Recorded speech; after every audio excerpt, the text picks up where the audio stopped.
네, 이제 마지막 우리 호세아 메시지를 보게 되는데요. 음행으로 계속 헛발질하는 이스라엘 향해서 하나님께서는 심판으로 경고하기도 하셨고 또 불붙는 사랑의 마음으로 회개를 촉구하기도 했었습니다. 그럼에도 불구하고 그들은 결국 회개하지 않고 넘어지고 엎드러졌던 그런 모습들을 우리가 보게 되는데요. 마지막 하나님께서는 다시 한번 선지자를 통해서 그들을 향해서 마지막 호소를 하고 있는 내용이 오늘 이 14장의 내용입니다. 죄에 대한 결과는 심판이지만은 그것이 하나님의 최종 목적은 아니라는 것을 우리는 알게 됩니다. 호세아를 통해서 이스라엘에게 다시 한번 마지막 호소를 하시는데 바로 그 호소가 여호와께로 돌아오라는 것이죠. 1절 이스라엘아 내 하나님 여호와께로 돌아오라. 내가 불의함으로 말미암아 엎드러졌느니라. 그들의 죄 때문에 불의함 때문에 그들은 지금 엎드러져 있습니다. 그런데 그들 향해 하나님께서 기회를 다시 줍니다. 내 하나님 여호와께로 돌아오라. 말씀들을 가지고 여호와께로 돌아와 이르기를 모든 불의를 제거하고 선한 바를 받으소서. 그러면서 우리가 구체적으로 수송아지를 대신하여 입술을 열매를 주께 드리겠다라고 고백하라고 이야기합니다. 아수르의 구원을 의지하지 아니하고 이제는 더 이상 말을 타지 아니하고 다시는 우리의 손으로 만든 것을 향하여 우리의 신이라고 하지 않겠다라고 고백하라고. 비록 고아와 같이 아무것도 없고 의지할 것도 아무도 없는 고아와 같은 신세가 됐다 할지라도 그러나 하나님께 그렇게 돌아오기만 한다면 하나님은 긍휼을 베푸시는 하나님이시다라는 것을 그들에게 가르쳐주고 있습니다. 강대국을 의지하고 군사력을 자랑했던 이스라엘에게 지금 하나님께로 돌아오라라고 호소합니다. 주변 사람들 잘 나가는 것을 부러워하면서 자기 손으로 만든 우상 그것을 섬기면은 저들처럼 잘 나갈 수 있겠구나라고 생각하면서 자기들의 신이라고 여겼던 그들을 향해서 이제는 자기 하나님 너희 하나님께로 돌아오라라고 호소하고 있습니다. 인생은 속도가 아니라 방향입니다. 인생은 죽음의 방향이 있고 삶의 방향이 있습니다. 열심히 사는 것이 중요한 것이 아니라 바르게 사는 것이 중요합니다. 그렇기 때문에 지금 혹시 엎드러져 있다면 불의로 말미암아 엎드러져 있다면 지금 시점에서 그들이 살 수 있는 길은 다시 한번 자기 하나님께로 돌아오는 것입니다. 모든 불의를 버리고 이제 삶의 방향으로 살 수 있는 방향으로 돌아오는 것 바로 그것이 지금 가장 빠른 길이고 그들이 살 수 있는 길이다라고 이야기하고 있습니다. 선지자는 바로 하나님께로 방향 전환을 할 것을 지금 마지막으로 호소하고 있습니다. 회개가 무엇입니까? 결국 방향 전환이라는 것을 우리가 알고 됩니다. 자기가 잘못했다는 것을 인정하고 바른 관계로 돌이키는 것 바로 그것이 회개입니다. 그렇다면 불의함으로 산다는 것이 무엇이었을까?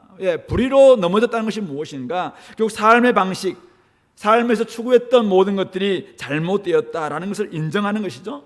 그러므로 말미암아 이제는 내가 불의로 말미암아 엎어져서 지금 일어날 힘도 없구나라는 것을 깨달았다면은 이제는 바른 방향 바로 하나님께로 돌아오는 것 바로 이것이 방향 전환이고 회개다라고 말하고 있는 것이죠. 참된 신앙을 대신했던 권력, 우상 그리고 자기가 사랑했던 어떤 것 그것으로부터 작별을 고하고 돌아서는 것 그것을 우리는 회개라고 이야기하고 바로 이제는 방향 전환이라고 이야기하고 있습니다. 잘못했던 내용들을 다 고하고 바로 하나님께로 돌아오라는 말씀입니다. 그는 오늘 구체적 죄에 대해서 하나님께 고백할 것을 이야기합니다. 아수르의 구원을 의지했던 것들 그것을 고백하라고 이야기합니다. 말을 탔던 것들 군사력을 자랑했다는 말이죠. 그것으로 고백하라고 이야기합니다. 다시는 우리의 손으로 만든 것을 우리의 신이라고 하지 않겠다. 그동안 자기들이 얼마나 송아지 우상을 향해서 자기들이 손으로 만든 은장색들이 만들어 놓은 그 우상을 향해서 우리의 신이다라고 말했던 그거 다 불의한 것이기 때문에 그거 죄가고 우리 잘못했다라고 고백할 것을 말씀하고 있습니다. 지금의 모습은 고아와 같습니다. 어쩌면 아무것도 의지할 것 없고 다 엎드러져 있는 신세가 딱 고아의 신세입니다. 근데 그런 모습을 인정하라는 겁니다. 내가 더 이상 아무것도 의지할 것이 없다. 내가 이렇게 불의함으로 말미암아 다 엎드러져서 이제는 어디를 봐도 나를 도와줄 사람들이 아무도 없다. 그걸 인정하라는 겁니다. 그 고아와 같은 자기의 모습을 하나님 앞에 그대로 인정하라는 거예요. 그럴 때 하나님께서는 긍휼을 베풀어 주신다는 것입니다. 루하마가 루하마로 바뀔 수 있는 것은 자기가 지금 어떤 신세가 되어 있는가, 어떤 모습인가 솔직하게 하나님 앞에 내어놓을 때 가능하다라고 말씀하고 있습니다.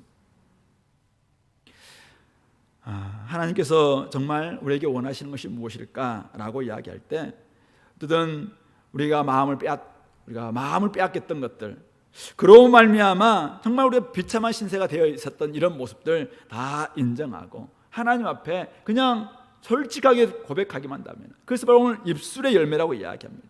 그러니까 이런 삶의 모습들 다 감추기 위해서 또다시 수송아지의 제물 또 드리려고 합니다. 또 다른 예배를 드리려고 하고 또 다른 예물을 바치려고 하는 거, 그거 하지 말라는 거예요. 이제는 입술로 고백하라고 합니다. 솔직한 진실한 고백을 할 것을 요청하고 있습니다. 이제는 정말 고아와 같은 이런 모습이 되었다면, 내가 아무것도 의지할 수 없는 이런 존재가 되었다면 하나님 앞에서 이제는 하나님만 제가 사랑합니다라고 고백하라는 겁니다. 이제는 나의 죄를 도말해달라, 다 없애달라, 진실된 고백을 하라는 것입니다. 나의 구원은 오직 하나님 한 분뿐이다 라는 이 입술의 고백을 온전히 하나님께서 원하시고, 그럴 때 하나님은 긍휼을 베풀어 주신다라고 말씀하고 있는 것이죠. 다윗이 자기의 죄를 짓고 난 다음에 하나님 앞에 간구했던 시가 51편 아닙니까? 시편 51편입니다. 거기서 다윗은 뭐라고 이야기합니까? 하나님께서 구하시는 제사는 상한 심령이다라고 고백하고 있습니다. 그렇습니다. 동의하고 상한 심령으로 하나님 앞에 나와가서 구체적으로 자기가 어떤 죄를 지었는지 솔직히 고백하는 것, 내가 얼마나 더러워졌고 얼마나 헛된 욕망으로 빠져 있었는지, 내가 어떻게 하나님 앞에서 정말 하나님 아닌 것을 의지했는지, 바로 그것을 솔직히 고백할 때 하나님은 그 입술의 열매를, 입술의 고백을 하나님은 받아주신다는 말씀이죠. 내가 비참하다고 자꾸 비참한 모습을 감추면 안 된다는 것입니다. 또다시 수송아지를 드리려고 하고, 또다시 아수를 의지하려고 하고, 또다시 송아지한테 가서 입 맞추려고 하고 있는 이런 헛된 시도를 다 내려놓고 이제는 하나님 앞에 나아올 것을 말씀하고 있습니다. 회개하되 세상 권세가 구원을 줄 수 있다고 착각했던 그 생각을 바꾸는 것부터 시작해야 할 것입니다. 말과 마병의 힘은 우리를 속이기도 하고 우리를 속기도 합니다. 그러나 결국 눈에 보이는 능력, 그것이 우리의 인생을 좌우할 것 같아도 그것은 아무것도 아니구나, 결국 사람의 손으로 만든 것은 결국 우리의 신이 될 수 없구나 라는 것을 솔직하게 인정하고 하나님 앞에 이제는 하나님만이 우리의 주님이십니다 라고 고백하는 심정으로 돌아오는 것, 거기에 언제나 회개가 있고 언제나 은혜가 있다라고 말씀하고 있는 것이죠. 자, 그런 백성들에게 하나님은 뭐라고 말씀합니까? 4절부터 8절에서 하나님은 이렇게 약속합니다. 내가 그들의 반역을 고치고 기쁘게 그들을 사랑하리니 나의 진노가 그들에게서 떠났음이니라. 내가 이스라엘에게 이슬과 같으리니 라고 하면서 여러 가지 이제 그들의 백합화 같이 피겠고, 백향목 같이 뿌리가 박힐 것이고, 가지는 퍼지고, 아름다움은 감람나무 같고, 향기는 레바논 백향목 같고, 그 그늘 아래 거주하는 자가 돌아올 것이고, 곡식같이 풍성하며 포도나무같이 꽃이 피고, 그 향기는 레바논의 포도주같이 될 것이다 라고 약속하고 있습니다. 하나님께서는 회개하는 자의 반역을 고치고 우리가 그렇게 패역했던 그 마음들을 고치고 기쁘게 사랑하신다라고 약속합니다. 금방 그렇게 다 죽일 것 같은, 심판에서 없애버릴 것 같은 하나님께서 회개하는 사람들에게 진노를 거두시고 용서해 주신다, 굳은 마음을 부드러운 마음으로 바꾸신다고 약속하고 있습니다. 특별히 5절에 하나님께서는 이스라엘에게 이슬과 같이 될 것이라고 약속합니다. 매일 내리는 이슬, 우리나라야 좀 그렇지만은 저 팔레스타인에서는 매일 아침마다 내리는 이 이슬은 생명을 솟게 하는 생명수라고 합니다.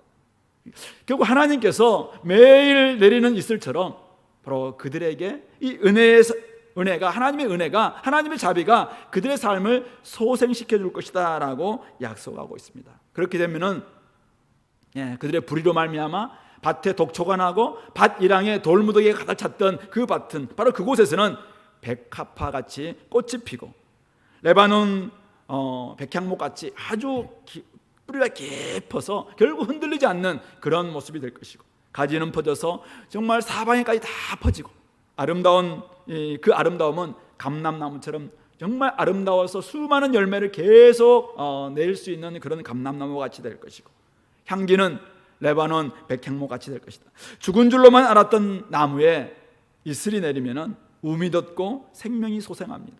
그런 것처럼 지금 다 죽은 줄 알았던 이스라엘에 하나님의 은혜 담비가 내리니까 그들이 솟아나고 그들이 영광과 그 다음에 그 열매와 그 향기가 이제는 세계 만방에 퍼질 것이다 라는 약속을 해주고 있는 것입니다. 그의 그늘 아래에 거주하는 자들이 돌아올지다.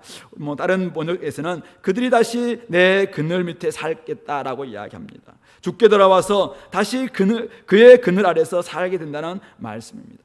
회복된 이스라엘이 죽게 돌아오며 하나님 백성이 되어서 주를 높이는 것이죠. 그렇게 되면은 곡식 같은 풍성함과 꽃과 같은 영광과 포도주 같은 향기가 온 땅을 덮을 것이다 약속하고 있습니다. 8절, 에브라임의 말이 내가 다시 우상과 무슨 상관이 있으리요 할지라 내가 그를 돌아보아 이르기를 대답하기를 나는 푸른 잣나무 같으니 내가 나로 말미암아 열매를 얻으리라. 그들이 우상을 떠나 하나님께로 돌아올 때 풍성한 열매를 주신다는 약속입니다. 하나님은 푸른 잣나무 같아서 에브라임은 다시 하나님으로 말미암아 아름다운 열매를 얻게 될 것이라는 그 약속이죠. 오늘 성도 여러분, 저와 여러분들이 다시 한번 이 곡식 같은 풍성함과 꽃과 같은 영광스러움과 포도주 같은 향기와 아름다운 열매를 얻기 원한다면 우리가 해야 될 일은 딱 한 가지입니다. 그것은 더 이상 우상과 연합해서는 안 되고 하나님께로 돌아오는 것입니다. 그렇게 할 때, 하나님께로 돌아올 때, 죄를 돌이키고 자신의 불의를 돌이키고 하나님께로 돌아올 때 바로 거기에서 하나님의 풍성함과 아름다움과 영광스러움과 그 향기가 저는 세계 만방에 퍼지게 될 것이다 라는 그 약속인 것이죠. 이전에 그들은 자신들이 자신의 힘으로 우상과 함께 결탁하고 연합하고 음행하면서 나무 그늘에서 음행을 저질렀던 삶이었습니다. 그러나 그것을 돌이키고 이제는 다시 주님의 그늘 아래 거주하게 될 것입니다. 그렇게 되면은 하나님께서 역사하시죠. 주님의 날개 그늘 아래, 주님의 그늘 아래만 머물러 있는데 일은 누가 하시냐면은 하나님께서 하시다는 것이죠. 하나님께서 은혜를 이슬처럼 내려서 생명을 소생하게 하고 죽었던 삶에 생기를 돋게 하고 푸른 잣나무 같은 하나님의 은혜로 말미암아 열매를 가득 맺는 그런 삶을 살게 된다는 것이죠. 이것이 바로 하나님께 돌아오는 성도의 삶이고 하나님께 약속하시는 새 이스라엘의 회복된 삶, 하나님의 약속이다라고 말씀하고 있는 것이죠. 바로 이것이 오늘 이스라엘에게 주고 있는 회복의 약속이고 이스라엘에게 주고 있는 다시 한번 마지막 호소입니다. 자, 근데 여기서 끝나지 않습니다. 오늘 9절 말씀으로 이제 오늘 마무리가 되고 있죠. 자, 그런데 9절 말씀 같이 한번 읽어봅시다. 누가 지혜가 있어 이런 일을 깨달으며 누가 총명이 있어 이런 일을 알겠느냐. 여호와의 도는 정직하니 의인은 그 길로 다니거니와 그러나 죄인은 그 길에 걸려 넘어지리라. 여호와의 도는, 여호와의 길은 정직하고 올바릅니다. 그 길은 분명히 의의 길이자 생명의 길입니다. 분명하게 하나님 말씀대로 살아가는 사람들에게 하나님께서는 복을 주십니다. 풍성함도 주시고 영광스러움도 주시고 향기도 주시고 열매도 주십니다. 자, 그런데 누가 그 길로 갈 수 있느냐 이거죠. 어디 그 길은 지혜와 총명이 있는 사람만이 깨닫고 갈 수 있는 길이라고 말씀하고 있습니다. 누구에게나 열려 있지만은 아무나 누구나 쉽게 그 길을 알 수 있는 것은 아니라고 이야기합니다. 지혜가 있고 총명이 있는 사람만이 그 길을 알고 그 길을 갈 수 있다라고 이야기합니다. 왜 그럴까요? 눈앞에 보이는 현실 때문이죠. 눈앞에 보이는 현실을 보면은 북이스라엘이 갔던 길이 훨씬 더 좋아 보이고 현실적이고 적실성 있게 보이기 때문에 그렇습니다. 대부분의 사람들은 북이스라엘이 갔던 그 길을 선택합니다. 어떤 길입니까? 강력한 나라 아수를 의지하는 길이죠. 군사력을 앞세우고 군사력이 훨씬 더 중요하다 생각하면서 거기에 자기의 인생을 거는 길입니다. 자기들에게 복을 줄 것 같은 존재들이라면 그것이 송아지든 만몬이든 바알이든 어떤 것이든 나의 주여, 나에게 복을 주는 자다, 복을 주는 존재다, 그냥 마이 갓, 그냥 나의 하나님, 이렇게 이야기하는 그것이 오늘날 수많은 사람들이 가고 있는 그 길입니다. 이게 보이는 현실입니다. 때로는 그 길로 가면은 대박이 터지기도 하죠. 그래서 사람들은 헷갈리는 것이죠. 하나님의 길은 늘 보이지 않습니다. 사람들이 적습니다. 올바르고 정직하긴 하지만은 그 길은 결코 쉬운 길이 아니에요. 세상의 눈앞에 보이는 현실은 때로는 우리를 정말 유혹하고 속게 만듭니다. 근데 문제는 뭐냐면은 바로 그 길은 하나님을 떠나는 길이고 자신들을 앞세우며 가는 길이기 때문에 위험천만하다는 것이죠. 결국 앞에서 줄곧 보았던 것처럼 그 길의 끝은 심판이고 패망으로 인도하는 길입니다. 오늘 호세아 선지자는 한결같이 다시 한번 이야기합니다. 마지막 지점에서도 마지막 절에서도 그렇게 이야기합니다. 여호와를 알아야 된다는 것입니다. 여호와를 알라, 하나님을 아는 지식, 오직 인애와 진실만 추구해라, 하나님께 돌아오라. 지금 그것을 이야기합니다. 그것이 바로 여호와의 길이고 그 길로 갈 때 진짜 우리가 사는 길이다라고 이야기하고 있습니다. 그런데 인기가 없습니다. 그런 말씀은 인기 없는 메시지입니다. 철저히 자기의 불의를 버리고 현실적인 유혹들 다 내려놓고 오직 하나님의 길을 취하라. 이것은 굉장히 이론적이고 눈에 매력이 없어 보입니다. 좁은 길입니다. 근데 그 길은 오직 지혜와 총명이 있을 때는 깨닫고 갈 수 있는 길이죠. 지금 더 노력해서 더 붙잡아야 되는데 뭘 더 포기하란 말입니까? 라고 사실은 반문을 제기하면서 자꾸만 더 현실적이 될 것을 요구하는 세상 앞에서 우리가 과연 이 길을 선택할 수 있겠는가? 여호와의 도는 오직 하나님과의 관계를 바르게 하는 올바른 하나님과의 관계를 가지고 있는 의인만이 선택하고 갈 수 있는 길이고 그런 사람들에게 생명이 주어진다라고 약속하고 있습니다. 반면 하나님을 두려워하지 않고 우상을 쫓고 탐욕을 좇는 사람들에게 여호와의 도는 걸림돌입니다. 여호와의 말씀은 불편한 말씀입니다. 빨리 잊어버리고 싶은 말씀입니다. 여기서는 은혜 받아도 그냥 나가서 우리 공부하고 나중에 장사하고 나가서 친구 사귀고 나가서 우리의 앞날 할 때는 이 말씀 빨리 잊어버리고 그냥 세상 원리, 북이스라엘이 취했던 그 길로 가고 싶어 하는 것이 이 세상의 모습입니다. 그러니까 주의 말씀은 걸림돌입니다. 이건 넘어지게 만듭니다. 넘어져 코가 깨지게 만드는 말씀이 사실은 지혜와 총명을 갖지 못한 사람들이 말씀을 가지고 있는 태도인 것이죠. 그 길은 알지 못하기 때문에 사실은 불편합니다. 사실은 그 길을 가면은 너무나도 이것은 불안합니다. 두렵습니다. 그래서 사람들은 그 길로 가지 않으려고 합니다.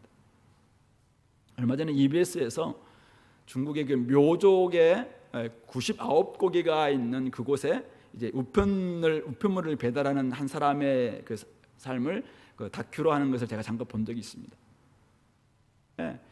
어떤 사람들은 오직 거기를 갈 때는 길이 나 있지 않습니다. 신장로도 없습니다. 오직 산길로 이렇게 통과해서 가야 되는데 99고개를 넘어가야 됩니다. 굉장히 40km 넘는 우편물을 배달해야 되는데 우편물을 배달할 때 그곳에 있는 묘족 사람들은 세상과 비로소 한번 소통할 수 있는 그런 맛을 누리기 때문에 이 사람은 그것을 책임을 지고 어쨌든 지금 끊임없이 이 일들을 감당하는 겁니다. 쉽게 나귀로 갈 수도 있겠다 싶어서 한번 해보면은 사실은 나귀도 갈 수도 없고 노새도 안 되고 우리가 생각하면은 터널 뚫으면 되지 않는가 이렇게 생각할 수도 있고 어떤 사람들은 드론으로 하면 훨씬 더 좋겠다 이렇게 할 수도 있지 않겠습니까? 근데 그 사람은 어쨌든 20년 가까이를 그냥 40km 넘는 그 우편물을 그냥 지고 메고 그냥 그 길을 계속 넘는 겁니다. 그러면 그곳에 가서 사람들을 만나고 그 사람들과 세상을 소통하게 만들고 또 그들에게는 행복을 전해주는 이런 모습들을 좀 보게 됐습니다. 제가 사실 오늘 이 말씀 보면서 정말 우리가 가는 길이 어쩌면은 되게 미련하게 보이는 길이잖아요. 오늘날은 좋은 차도 있고 그냥 신장로도 있고 또 도리어 드론도 있고 어쩌면은 그냥 터널 뚫으면 되고 우리 쉽게 막 이렇게 하기를 원하잖아요. 근데 주의 말씀의 이 길은 그 사람이 40km 넘는 이 짐을 가지고 그냥 99고개를 넘는 것 같은 미련하고 어쩌면 보잘것없는 그 길 같아요. 근데 그것을 통해서 그 소식을 받는 사람들의 그 기쁨과 이것은 어떤 것으로 표현할 수 없고 그래서 그곳에서 함께 그는 아주 존경받는 사람이 되고 그 안에서 아주 기쁨을 누리는 이런 모습을 보게 됩니다. 하나님의 지혜, 하나님의 말씀은 지금도 신실하고 정직합니다. 그 길 끝에는 하나님의 약속이 있습니다. 하지만 세상 욕심을 버리지 않냐면, 세상의 가치관, 세상이 추구하고 있는 그것을 버리지 않냐면 이 하나님의 말씀으로 가는 이 길은 참 불편하고 걸려 넘어지는 길이기도 합니다. 여러분들 어떻게 하겠습니까? 어느 길로 가겠습니까? 불의함을 깨닫고 하나님께로 돌아오는 그 길로 가겠습니까? 아니면은 지금까지 가던 길, 세상 사람들이 가던 그 길을 계속 가시겠습니까? 죽은 나무 같은 삶, 어쩌면은 다 잃고 엎드려져서 지금 고아와 같은 이런 삶을 계속 유지하고 싶습니까? 아니면은 풍성함과 영광과 향긋함이 있는, 회복되는, 그러나 좁고 협착하고 때로는 불편한 그 길을 여러분들은 가기로 결단하시겠습니까? 오늘 호세아 선지자는 지혜와 총명을 발휘하여 의인만이 갈 수 있는 그 길을 선택할 것을 우리에게 요청하고 있습니다. 다른 데 눈을 돌리지 말고 하나님과의 관계를 중심에 두고 나머지 모든 것을 부차적으로 여기는 삶으로 우리의 삶을 재편하기를 바라고 있는 것입니다.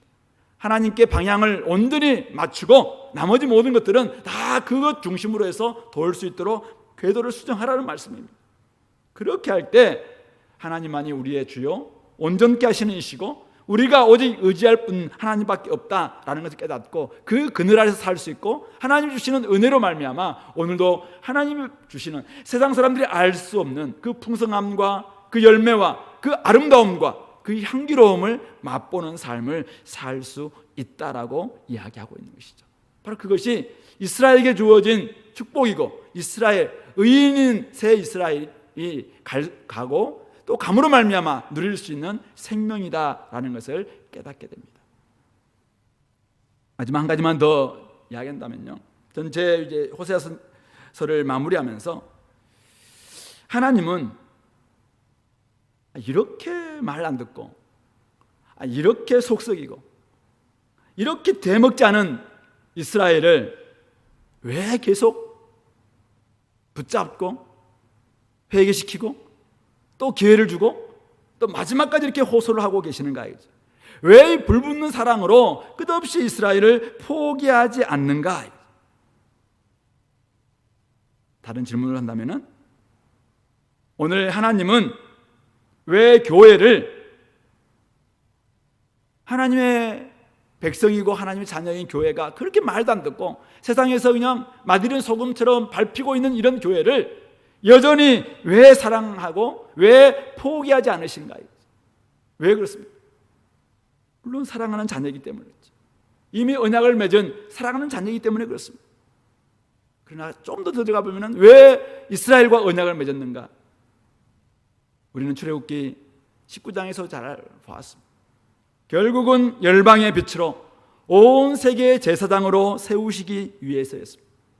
바로 우리를 다시 한번 새 이스라엘로 부르신 이유는 택하신 족속이요 왕같은 제사장이요 그의 소유된 백성을 삼으신 이유는 결국은 하나님의 사랑받는 이 땅 수많은 하나님의 자녀들을 다시 한번 주님께로 인도하기 위해서 이 이스라엘이 열방의 빛이 되고 온 세상의 제사장으로서 온전히 드러나기 위해서 바로 그 역할들을 감당하기 위해서다라는 말씀이죠.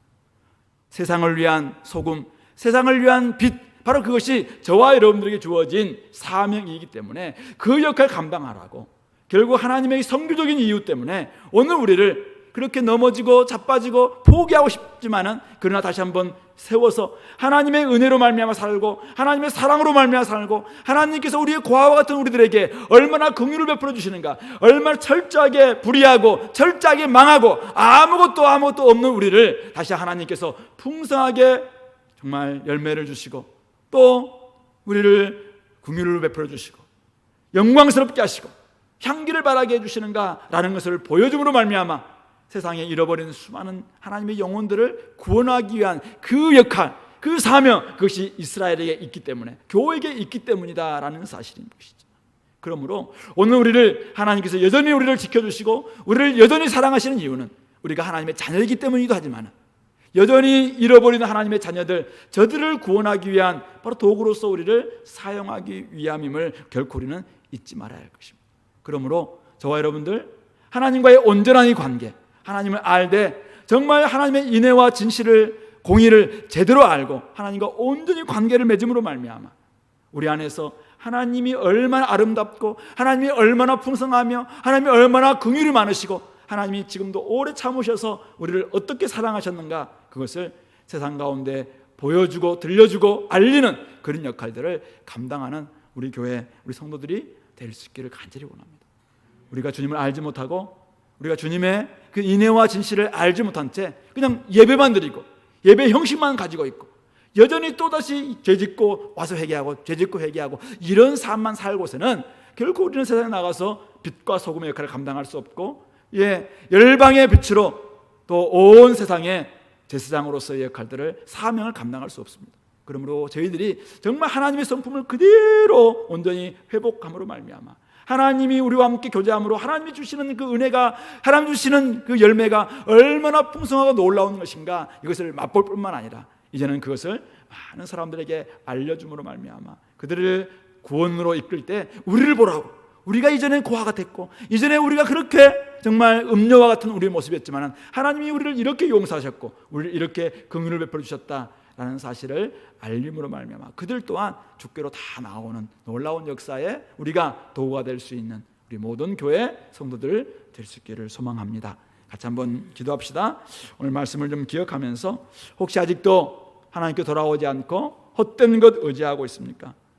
세상에서 눈에 보이 좋은 것, 아수르, 또 군사력, 그리고 그냥 자기 손으로 만든 어떤 우상, 그것이 아직도 자기의 신이라고, 자기의 하나님이라고 생각하면서 거기에 마음을 두고 있는 사람들이 있다면 빨리 좀 돌이켜서 하나님 앞으로 나왔으면 좋겠습니다. 나의 하나님, 너희의 하나님 여호와께로 돌아오라 오늘 호소하고 있는데 그 호소에 귀 기울이시고 다 주님을 제대로 알고 주님의 인애와 공의를 온전히 알므로 말미암아 또 우리가 나가서 복음 전할 때 하나님의 아름다운 덕을 선전하는 저희들이 되게 달라고 우리 같이 한 목소리로 기도하겠습니다.